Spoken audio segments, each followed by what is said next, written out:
ہمارے خداوند یسوع کی انجیل مقدس لوکا کے مطابق اس کا پہلا باب 67 سے 79 آیات تک۔ اس وقت یوحنا کا باپ زکریا روح القدس سے معمور ہوا اور نبوت کر کے کہنے لگا کہ مبارک ہو خداوند خدائے اسرائیل، کیونکہ اس نے توجہ کر کے اپنی امت کو مخلصی بخشی اور اس نے اپنے بندے داؤد کے گھرانے میں ہمارے لیے کرنے نجات نصب کیا، جیسا اس نے اپنے ان انبیاء پاک کے منہ سے کہا تھا جو قدیم سے ہوتے آئے ہیں، کہ اس نے ہم کو ہمارے دشمنوں سے اور ہمارے سب کینہ وروں کے ہاتھ سے نجات دی، اور کہ اس نے ہمارے باپ دادا پر رحم کر کے اپنے پاک عہد کو یاد فرمایا، یعنی اس قسم کو جو اس نے ہمارے باپ ابراہیم سے کھائی تھی، کہ وہ ہمیں یہ عنایت فرمائے گا کہ اپنے دشمنوں کے ہاتھ سے رہائی پا کر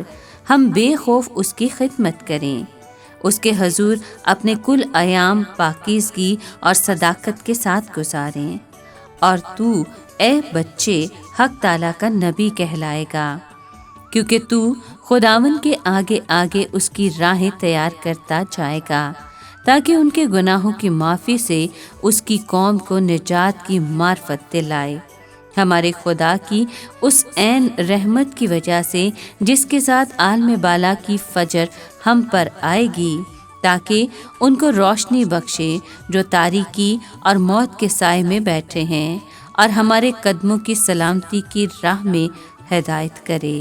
پاک کلام کے پڑھے اور سنے جانے پر خداوند کی برکت ہو، خدا کا شکر ہو۔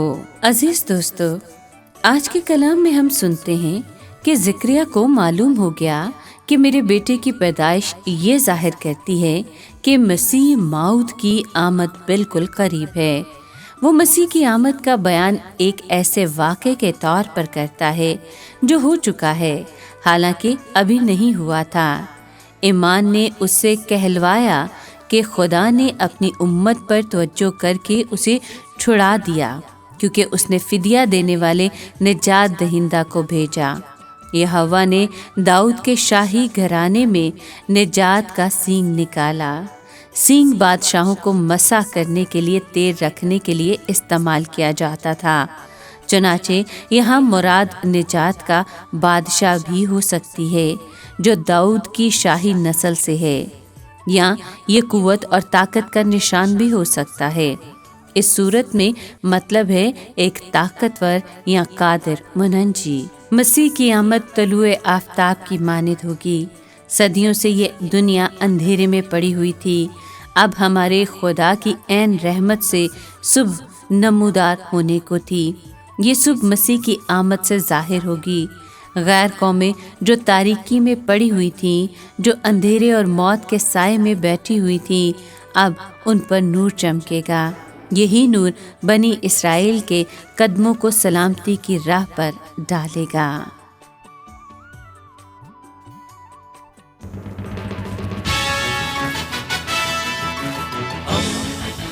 دوستی کا پیمبر ریڈیو ویریتاس ایشیا۔